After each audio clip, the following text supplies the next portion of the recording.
This is the Advaita After Hours podcast, where we explore how spirituality influences our daily lives. Hari Om. I am Rajesh, and in today's conversation, Narayanan, Shilika, Preeti, and I explore the unseen gurus that play a transformative role in our personal growth. We discuss how nature, children, and everyday experiences serve as unseen gurus, providing valuable lessons about selflessness, mindfulness, and emotional awareness.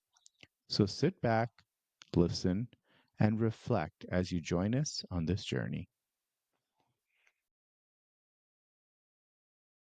Okay. All right. Good evening. Hariom, everybody. Today we have Shilika, Preeti, and Narayanan. And today we're going to pick up from a discussion we had last week where we talked about gurus.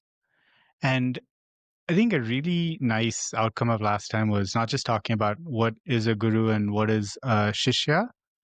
But I think what emerged in that discussion was this idea that more than it being a very strict definition, one can almost think about a guru as anything that inspires an inner transformation ourselves, right?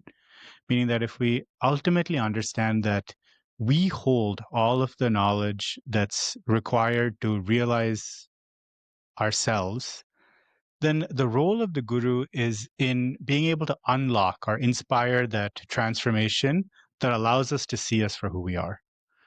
So I thought one area that's kind of a natural place to go is to think about the gurus that are unseen, kind of the non human form gurus or the non gurus that are clad in saffron. And I think we should touch on that at an episode also.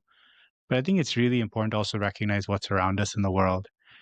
And in doing that, I thought a great introduction that might set the stage is the story of Dattatreya. Yeah. So this is a story where Dattatreya was in the forest, and King Yadu, who was son of Yayadi. I mean, if you've gone through Bhagavatam, you would see all of that. Asks him, "How are you so serene? How are you so calm?" And he says, "Atman is my only guru, but I have learned from a lot of other unseen or non-human forms of gurus. Some of them are human forms too in that. And there are 24 of them that he lists, which are the 5 elements plus sun and moon. And there are 12 animals, I think, in that, plus 4 or 5 humanish things. But the whole idea is that any um, any experience that you get, for example, sun gives him a very important lesson that you put so many different pots of water, and sun reflects through all the pots that looks different based on the composition and the texture of water in the pots, but it's the same sun reflecting, right? So beyond all the duplicities, it is just one. Moon gives him a very important lesson. You see 14 days of waxing and waning, but actually the moon is just one. So you feel like incomplete and complete based on what your emotions are on several days or several times. The fact that you're complete. Water purity, wind, your pervasiveness. And the one that I actually like is again, it's a human form. That arrow maker, who a king was passing by, and this guy was making the arrow, but he was so focused on making the arrow that he didn't even notice King, who was the most important guy that can change his life, pass by. And that happens to us, right? If you're focused, lots of things that we miss, and that's a focus and concentration that we need. So very important lesson as to how everything, if we pay attention, can be a guru. I think that's really insightful. And we were going on a walk yesterday, Preeti and I, with our dogs, and we saw the sunset. And I think at one point we stopped and we just appreciated the colors in the sky. And I think one unique thing that I've always admired about Preeti is her ability to really connect with nature on a very human level. So I thought she's a great person to kind of talk a little bit about how nature has played a transformative role in her life. So, Preeti, anything that you can share about how what you have witnessed in nature has affected how you've seen yourself and seen your own place in the world? Yeah, I think I'm reminded of a story about my mother. She studied, I want to say maybe, I don't know, fifth grade or eighth grade, I'm not sure. But she came from a small village and she was married off early to my father. And we moved to America when I was 13. And eventually she said to herself, I need to work. I need to do something. I need to work. And she didn't know English. So she would go into the library and she would learn on her own. I still have some of those books where she's practicing, writing sentence structures and things like that. And one thing she would mention in her journey, she ended up working in United Nations, which I'm super proud of her. One thing she mentioned one time is, in passing, she said, see, I may not have a college degree. I may not have read a lot of books. I may not know a lot of things. I may not be worldly, but I know how to be. And I know things around me. And I have a relationship with the things around me. And I listened to this and I was very young, probably 13, 14. And it sat with me for a long time, to the point where I constantly have to remind myself, don't get into learning so much that it becomes a preventative action to me observing, to me learning from my own internal being, my higher supreme self. There is a teacher inside too. And I think today, you talked to me about the subject, and I've been driving around and I've been noticing things, and I've been asking myself, what do you notice? And I think one of the things that I notice is that I am observing and learning rather than reading and learning, or taking a class and learning, or talking to somebody and learning. I'm just being in my garden, and I'm watching, and I'm seeing the transformation take place. And to me, that is my guru. And it goes back to what Amma also says, so it like all kind of rounds out nicely. Yeah. It's so interesting, especially I think as we grow older, we find that a lot of the lessons we have come from somewhat unlikely sources, right? I mean, this is the first year that I've had the opportunity to teach at Chinmaya Mission, and I have felt like I have learned so much more this year about the same topics than I have in many years. And I feel that way about kids as well. And well, let me take a step back. I think, we have two children, right? And one thing I learned from our younger daughter is this idea of just happiness being a basal state of being, right? To have a smile, to be the default expression.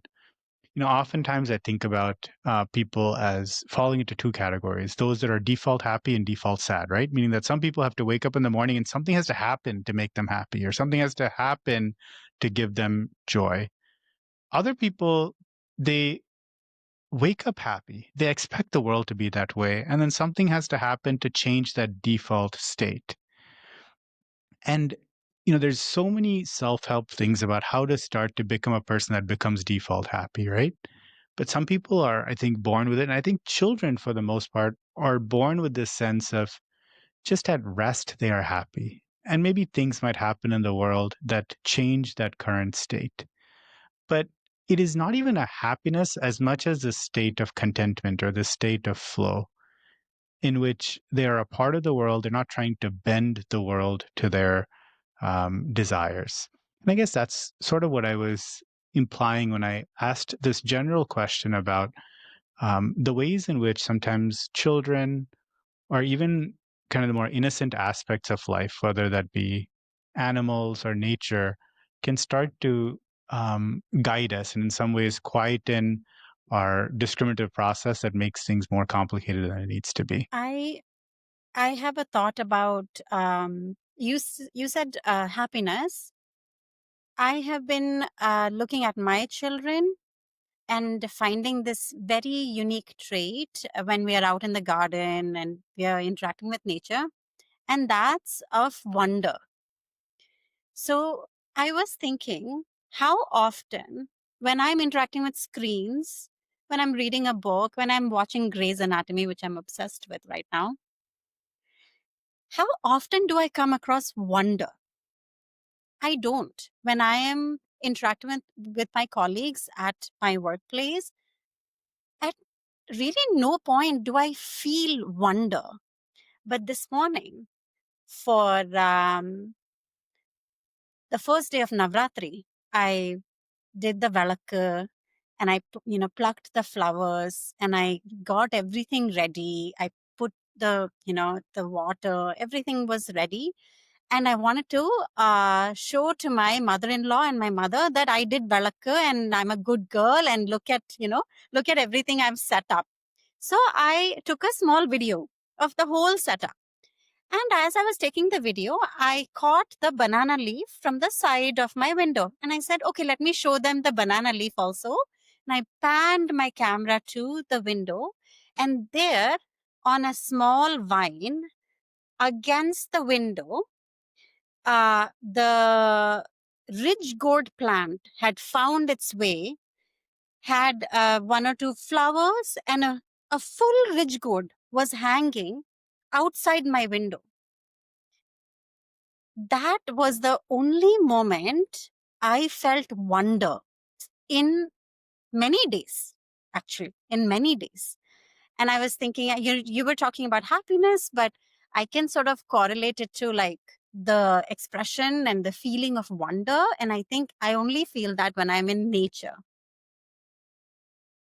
If you dive deeper, what about that process do you think caused you that wonder? What was it wonder at or about, or is it not even describable?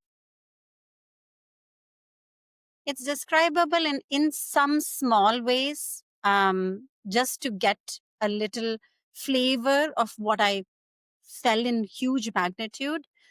It was a surprise that it was there. It was a surprise that it grew that much, that I had never seen, which I think I know every nook and cranny of my home. I know the laundry is not done, the dishes are not done, and so many things about the house, agitate me. But here this beauty is growing and I had not known and I had not caught it. That was the, yeah. And then there's so much more, but yeah, I'll just stop at that. I think I would like to, go back to a time when I was in boarding school in a place called Sayadri, which was a Jiddu Krishnamurti school, um, about nature being a guru. Every evening at 6 p.m., there would be a little gong that would go off, which would be the alarm for everybody in the school, the teachers, children, anybody who's working there, to gather around a hill, hike it, and leave their footwear, and then go and find a spot to just watch the sunset. It was called Asthachal, which means, sunset. And for 20 minutes every day, we observed silence and just watched the sunset. And I think um, it's not necessarily nature alone as such, which is being that guru, but giving yourself that environment to be quiet and to exist around you, um, for you to introspect on various things that's happened during the day or observe the different changes in nature and appreciate the beauty for what it is, and still know that um, through all the changes, there's still that oneness. Um, so that was a very transformative part of my childhood that I really appreciate, and I look back with great fondness. There's one tree that we have these two pomegranate trees in our backyard. And I remember when we had bought our house, we had to landscape the backyard and we could kind of choose what we wanted. And I felt very strongly I wanted fruit trees so that I could eat fruits from my own backyard, right? And then this fruit trees are there now and they make pomegranates. But actually, to this day, I think we may have eaten half a pomegranate because the rest of the pomegranates get eaten by the birds or the squirrels, or they end up getting so dry or something. But to me, that has also been a huge lesson, right? In that I came from this aspect of saying, let me put something and grow something so I can benefit, so that I can eat it. But what we see here is a tree that actually did all the growing, right? I didn't grow a pomegranate. I didn't make any sweetness. The tree did it, right? I barely pay attention to that tree. The sun happens to come and nourishes it. There's some irrigation system and rain that happens to give. I have zero agency or involvement in the creation of that fruit. But yet I felt like I deserve that fruit, right? Because it's my tree. But here there's the tree that puts all this effort into growing that pomegranate. And the tree never eats the pomegranate. In fact, it doesn't care who eats the pomegranate. And to me, that really made me reflect back on my life about these false sense of ownerships that we have or entitlements that we have to things where it is ridiculous that I should be entitled to that pomegranate tree that I didn't grow. But how that pomegranate tree put all that effort into that fruit. Because we know that a tremendous amount of energy that the tree expends is purely for fruit creation, the flower to fruit stage. But it doesn't have any ownership over it. It lets whoever wants to come and taste it without any discrimination of whether it's a bird, a human, whether it's deserving, it's undeserving. It just gives it up. I'm reminded of the story that Rajesh very dearly loves. And I mean that with all sarcasm. It's called The Giving Tree by Sylvester Stein. It's a very popular children's book. Um, just to give a small recap, it's the relationship between a little boy and a tree, and how the boy plays with the tree in its shade, swings on its branches, and is best friends with this tree. Eventually, with time, he grows up and he's playing less with this tree. And, when he needs to build a house, he needs more things. And so the tree, says, cut my branches and go sell it, and you'll get some money and you can build your house. And so he does that. And then he comes back a little later. He says, now I want this. And the tree says, okay, well, cut, some of cut the stump and use this. And, the process goes on for a while where now this boy is an old man and he's come back to the tree and he says, I just want a place to sit. And the tree says, well, I have the stump so you can sit on me. Rajesh read the story and said, this is the saddest book ever. This is so sad. This talks about humans and how we just take from nature. And for me, I did not see that message at all. I said, no, this is not about the boy. This is about the tree and how the tree is giving. This is a lesson to the children about how to be like the trees and give and give and give, not wondering what is it that you need to keep holding on to. Give. You have it, give it. And because the title of the book also is The Giving Tree. The tree is your subject. The tree is your hero. Be the tree. Um, so I feel, like when we look at nature too, uh, your story reminded me of this one as well, is be the giving tree. Yes. Unseen gurus. Well, so you have to really have an experience that makes you go to one of these to get those. And I don't know if it's fortunate or unfortunate. I never had a really life beating experience that I can say, you know what, that opened my eyes to all of those.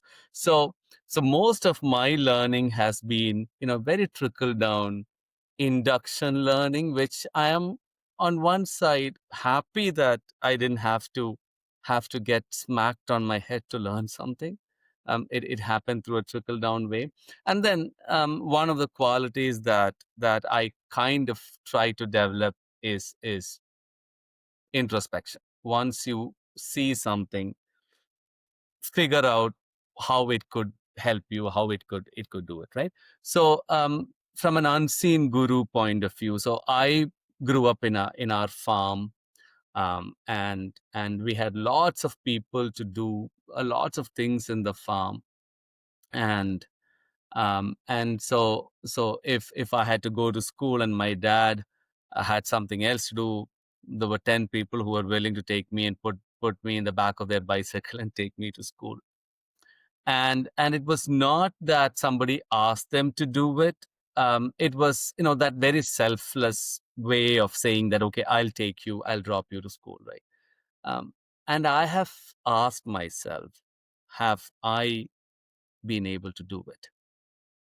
And that question sometimes, right, in thinking of really, really small examples, have I been able to do it, has opened my eyes to things that I could very easily, effortlessly do that could impact somebody else. So I kind of try and keep my eyes open to little things that I may be able to do. And so not from one person or one unseen guru, but from a lot of people around, from a lot of experiences around that I've learned. And the other thing that these experiences have taught me, we do a lot of mistakes, right? We tend to do things in a way that we think are right, but are not right by somebody else, not right by somebody who feels it. um the art of the art of saying sorry, whether you need it or not, is something that I really love to do now. It because lots of times I know that it's not really the right thing that I have done, but it's not really a wrong thing also. And where do I fall in that spectrum? I take the guilt very happily now. I say sorry, and I could see that, it's that as simple of an action that could change perceptions and how others will be willing to accept you. So mix it back. Let's dive into that. So when you say sorry, what do you feel? What do you notice in yourself that is transformative? I really feel when I say sorry, and I say this with when I was not very sincere in saying sorry, probably 25 years ago. You say sorry for the sake of saying sorry, but right now, I feel I really feel not the guilt, no guilt at all, because you holding on to the guilt doesn't really. I really feel what if I'm saying sorry to somebody for a mistake that I have done. It's truly apologetic and in a way that says, I can do whatever it takes to make amends to this. If I say sorry for somebody else's pain, I actually do feel, do I, this is a sadistic part in me. I don't feel somebody else's happiness as much as I should. I feel somebody else's sadness a lot.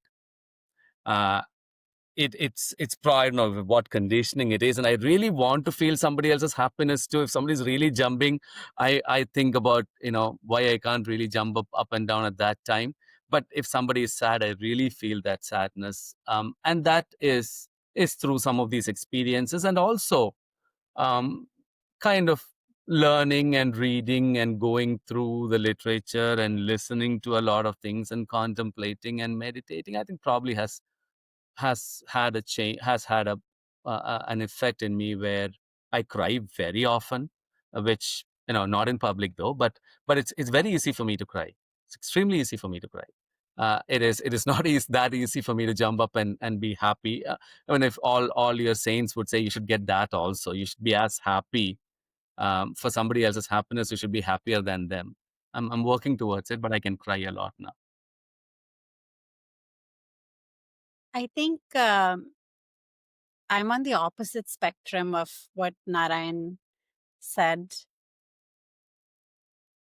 In my younger days, it was very easy for me to say sorry. Anything that would happen, my friends were upset, Akhil is upset. And I used to come and apologize.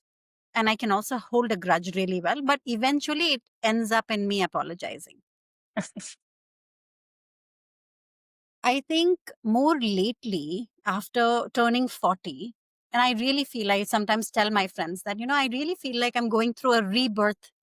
And they say in Ayurveda that a woman, when she turns 40 and above, she is going through a new cycle of transformation. And at this point, I feel I learn a lot from my plants, the trees, the things that I'm growing. At my 20s, 25s, I used to really grip and hold on. If I planted it like the pomegranate, it better give me fruits. It better give me something, flowers, whatever it is. And I couldn't surrender. I couldn't let go. Now, over the course of time, I've noticed that, sometimes they'll just go off. No matter how much care you have given, sometimes they just thrive without any care. It's very randomized. Sometimes it's just the location does very well, location is not good. It's gardening is a lot of experiments. And I've noticed that um, one, I don't have to apologize and I can let go. And actually, Shalika and I are very good friends. We're like sisters, right? I learned that from her. And I think I've talked to her about it too. How do you let go so easily? And I thought it was a fault of hers, right? At first. But then after I kind of studied and assessed and I kind of saw my garden behave in a way where it goes through the cycle in a lot more effortless way. Whatever is not needed, it dies, new things. I have like 20 Karvepla plants growing randomly. I don't know where they came from, but they came there. And, I learned that, okay, it is very important to let go and keep your being and just move on. Things are not that serious. It's like a plant. Like it'll come, something else will come. So now I'm learning that aspect. And like from my garden, I'm also learning about the woman's body, right? Like a human being's body. Like there is heat in the garden, there's heat inside me. The moon, the way the moon is it full? Is it, new? How much water am I holding? I can look at the soil of my garden and see how much water it's holding. My body is holding that much water too. So there's a lot of that, unsaid teachers. Like really, as I'm turning 40, I'm learning a lot by just watching about my body, about how nature is, and also learning some of the more very deep lessons, when to let go, when to kind of hold on, when to apologize, and when to say, no, it's okay. No apology needed. That kind of thing. I didn't know this before. Something about 40. So Shilaka, I know you're like 2 decades away from it. I love what you say about water. I think the one thing that, so much in at least our philosophy is based around the lunar cycle, right? And about the impact that the positions of the celestial bodies can have on a person. And I think for a long time, it seemed overly um,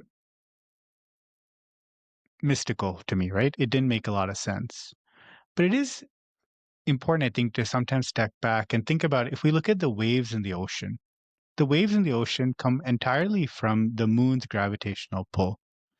So if the moon's gravitational pull is so strong that it can move the water of the Pacific Ocean, it's not unreasonable to think that it might not have an effect on the water within our body when we're 70% water. And, you know, I have always been very attracted to water. I think many years ago, Shilika asked, if you could choose one place to live, by a mountain or by a beach, or by a mountain or a lake. For me, it was always by a water body, because there's so much that I think is really spectacular about water. The idea that there's a vastness to it, but unlike the sky, you can hold the water in your hands. You can't hold the sky in your hands. The fact that if you really take a step back, the same water circulates throughout the whole world, but it seems so different. But there's no water that looks down upon itself when it goes to being sewage water versus when it's coming from the Alps, right? The water kind of feels the same, but we give it all these kind of artificial qualities. One of the most powerful um, stories that I heard from some lecture, I don't even remember now, is this idea of ripples in the water, and how water can at once be turbulent, but at once also be calm. But it's all ultimately the same water. So to me, every time I see water, I feel water, um, it to me seems like the greatest teacher of kind of like the Sankhya philosophy, right? The idea that sometimes in seeing the differences in a single thing, hopefully that starts to erode our own sense of differences that we notice when we see the world around us. So I think just like you see with plants, for me, water has been a very powerful instructor about this sense of variable value that we associate with things, but also the differences between how it might be in a moment in time versus what its true nature and essence is. In terms of trying to give us knowledge, right? Um, Things that are non-human, all these elements, like in Dattatreya's story, they all have a unique way, at least in the context of the story in which how Dattatreya places it. Um, they are not giving you any of these superficial, make you happy now kind of messages, right? All those teachers are not teaching you a physics lesson or a chemistry lesson or a biology lesson. They're actually giving you much more deeper insight into what life itself is. And so the point is that if you care, like Preeti is looking at nature and you are looking at water and Shilika was looking at sunset, the point is, if you care to look deep enough, the answers are there around you for you to find out. It also indicates to us that in our rush to do what we do all the time, we don't care to look at what's around us with that level of care or attention. And you don't really have to go and search for all these answers elsewhere. They're around you. And that is a very powerful comforter in the way that we live, that the answers are around. You don't have to stress out too much. All you have to take is take a deep breath, let go, and look around. And that message is powerful enough to get over depression if anybody is depressed, for whatever reason it is. I want to point out one more thing about observation when it comes to nature. Um, I think there was a time when Rajesh and I were outside in our backyard and we were looking up at the sky and we saw the clouds. And Rajesh was looking at all these different formations and he said, look at how beautiful this is, and this cloud looks like this, and this cloud looks like that. And for me, I think that one particular day, I happened to see the part of the sky which the clouds were not covering. And I said, look at this shape. And he said, I don't think I've ever looked up at the sky and seen the negative space and then taken something back. So sometimes I think it's very important when you go out, uh, not just see what you can see only at the surface level with your eyes. That's one way of looking at things. What else do you see beyond the obvious? but you need to be able to have that moment of silence within you to be able to come to that space. I think it's so important that you take your time because, like you said, it's around you, but how patient are you with yourself to be allowed to have that learning moment, to have that introspective moment for that transformation to take place? I think that's beautifully said. The one thing I'll also say is, and I can say this about myself for sure, is sometimes I feel like I'm too smart for my own good, right? Sometimes I think I don't need to take a minute. I know that the sky is there. I don't need to really stop and listen. I'm thinking it. That's good enough. And in these moments, I think we overestimate our own observational abilities.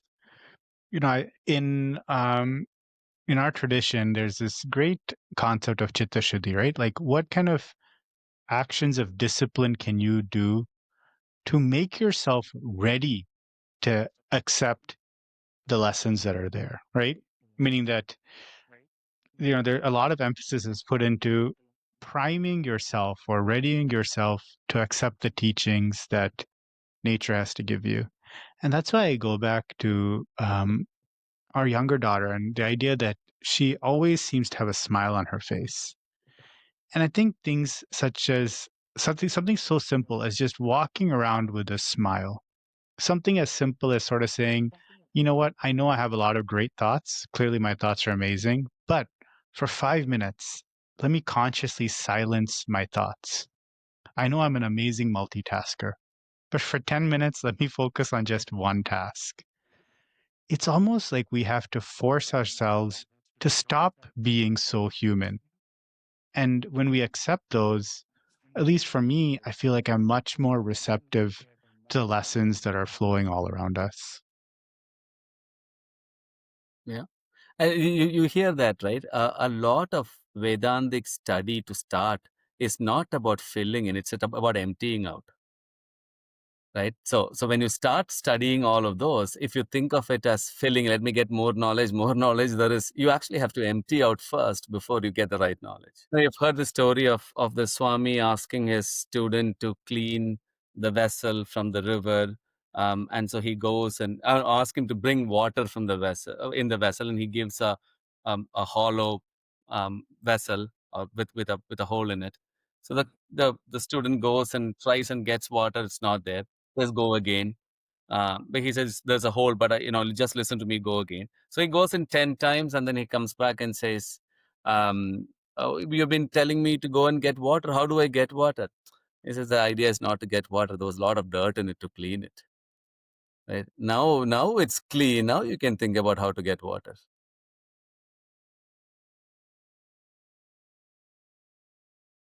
One thing I'd like to get some ideas from all of you on as we kind of try to get to the end of this session together is this idea of how do we empty that pot? How do we clean the pot so we're ready to get water? And what do you all do on a day-to-day basis to clean your pot so you're ready to allow it to be filled?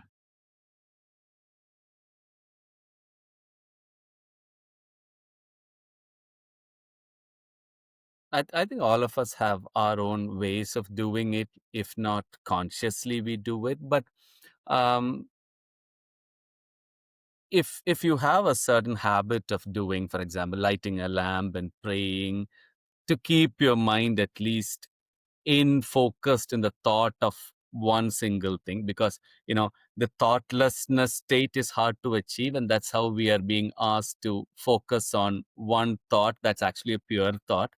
We do that, and I think all of us do that to some extent.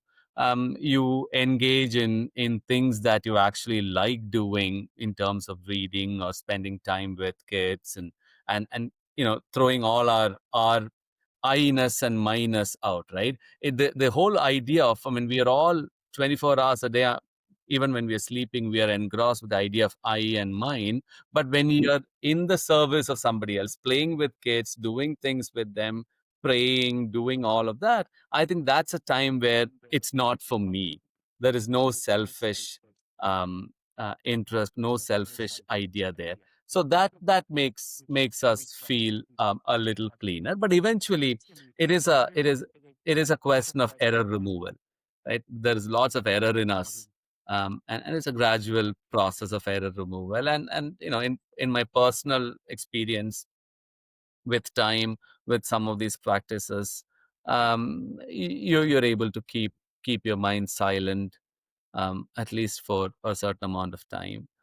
And even in between a really troubling shouting match in the office, I'm able to withdraw and say, you know what, you guys please keep doing it and let me know after you're done. But So what are it things that helps out there. you strive to do on a day-to-day basis or every other day basis to try and get your tune your antennas to receive um, the signals from the world around you? What are certain things that you personally do?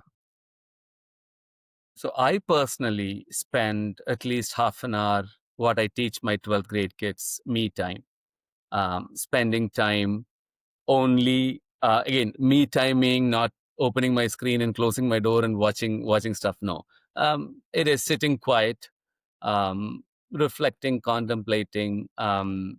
Some days it's actual meditation. Some days it doesn't get to the level of meditation, but because there's lots of things to think through. But I spend half an hour a day for me. It could be after everybody sleeps. Sometimes it could be before anybody gets up in the morning, whenever I can get them. So I spend that, and then I consciously try. I have done this successfully and unsuccessfully. One day a week I used to keep quiet. Saturdays I said I'm not talking to anybody. Um, until kids took it literally and said, you know what, this is not working out. We are not letting this happen. And then when they decide that they're not letting it happen, it doesn't. It right. But when Delna and I were, when she also is very happy with me doing it. So one day I said, no talking at all. Food is ready. I'll come and eat. Don't call me. I know when I have to come. And even if I don't come, don't worry. I'll come and pick it up. And whatever I have to do, dishes, cleaning, don't have to tell me. I will do it. Don't have to remind me. It'll all be done. Time will be done. Uh, so I used to do that, and it actually helps me a lot. I love sitting alone and not talking and very quiet, and that has actually helped me mm, quieten my mind. Eventually, it's a question of quietening your mind. And then now Navratri, so it's my personal discipline. I eat only once a day. I take again, I have to get my pride out of eating only once a day. That's a problem. That has to go now. Uh, but I have to get that out of, oh, you know what, I really eat only. I can stay eating only. That has to go now. But at least I try. KP? I will plus one on what Narayan said about prayer time, singing songs, just doing the action of plucking flowers, and just the whole ritual is important. And I love it. I've taught the kids early enough and they do it. And I love it, when that cold chandanam comes on, on your third eye. Like, I love all the sensory stuff that comes along. But I think more importantly, there is one thing that I do, and I have to tell a story about my brother. He went to Deer Park Monastery.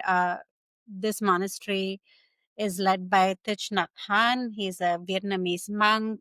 He's no longer there, but of course his legacy carries on. Prashant is my brother. Prashant lives in Spain. He came all the way to US. He came to visit us. He came to go for this retreat for I think 1 week or so he went. And he came back and he looked very different. There was a peace on his face. So one time I gave him coffee and he was sitting in the dining table. He was sipping and he was sort of like looking distantly. And I took it as he's worried, something is wrong. So I said, hey, what are you doing? What's going on? And he said, oh, I'm drinking coffee. And I said, are you worried? Are you okay? He said, yeah, I'm okay. I'm just meditating. And I said, meditating? How are you meditating? Drinking coffee? I'm up opposite to you. It's a public space. How are you meditating? And he said, yeah, I learned that you can meditate anywhere. And those words just flipped everything for me. It was, and I think I was thinking when both Shilika and Narayan were talking about the previous talk, I was thinking about the perceiver, right? Who is ready to learn. There are times when you are a better perceiver, you're a deeper perceiver. And there are times when you're not, right? Like you're just not ready. That moment hit me hard because the conditions were perfect. I was ready to learn this and I was ready to imbibe it and I was ready to like make a change in my life. And I heard that. And that is the thing that I practice. Um, if I used to wash dishes and I used to be kind of like my grandmother. She was a full Tamilian and all sorts of things would come out of her mouth. Don't let my dad hear this. But, she'd be like, Che, Kandravi, this and that. I got to do this, right? And I carry a lot of my grandmother in me. Um, I started saying, like, I love washing these dishes. It's really nice. And driving around, busy evening. I love driving. I get to see the sunset, you know. So just appreciating. Sometimes I feel sad that I cannot go to Sai Mandir as often I'd like to, especially when I'm driving and I'm busy. And that time, Sai Baba is sitting right on my wheel. And, I feel like I'm visiting you right now. That very moment, right? I'm here. I'm visiting you. I'm coming to see you, or closing my eyes and actually seeing the Shilpam and all that. I think that is something, I'm trying to practice, just catching those micro moments to do meditation in the moments. That helps me a little bit. I have to admit very shamelessly, I don't have any such thing. I don't think I practice anything formally, structurally, on a daily basis, on a weekly basis. I I don't think I look at it necessarily the same way as to quieten the mind or empty the mind. I think there was once, when it comes to thoughts, when it comes to meditation, I think a lot of these terms really change depending on the way you define it. What is your definition of meditation? Is it to be in a state of zero thought and just being quiet, closed eyes, sitting in a particular way? Or is it like Prashant, where you can be sipping a drink of coffee and just being present? So there's so many ways to talk about a meditative state of being. I think once I heard, when you are, in a moment, do you realize your nose as it's taking each breath in? Are you aware of your eyes? Just being aware can be a form of meditation. Being aware of all the breath. I mean, pranayama, when they talk about, just kind of being in tune with your air, can be a form of meditation. But there's so many different things. Um, I I can't say I practice any of these things regularly. I think I play my cards very similar to a game of strategy. Say if anybody has played Rummy, you have a set of cards, you need to make certain combinations. With each round, you rearrange your cards. You keep like throwing certain things up, you pick certain other things up, hoping that it's going to help. If it doesn't, you toss it and you pick the next one up. I think I play my life very similarly.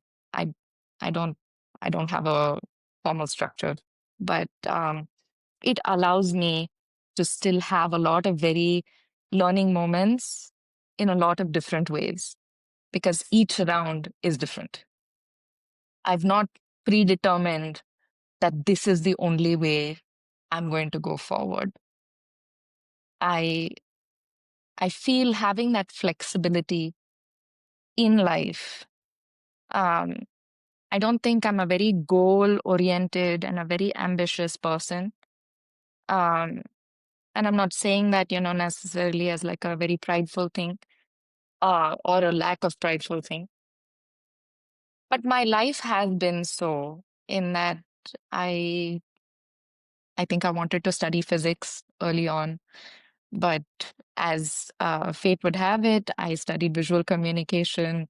I did something in advertising, but it wasn't speaking to me, so I moved into documentary filmmaking. And then I went on to do my master's, which took me into a design space with typography and branding, which, but it being open to experiences. I think when you're open to taking a different path and saying, okay, I mean, this is the road. We want to get to the end. But then you see a small road. Do you take it or do you not? Do you want to, meander and say, it's okay, I might get lost. I might add like 15 minutes more to the journey, but let's do it. If you can do that, I think that you're still allowing yourself to be open to new things, unexpected things, which I feel is where most of learning happens.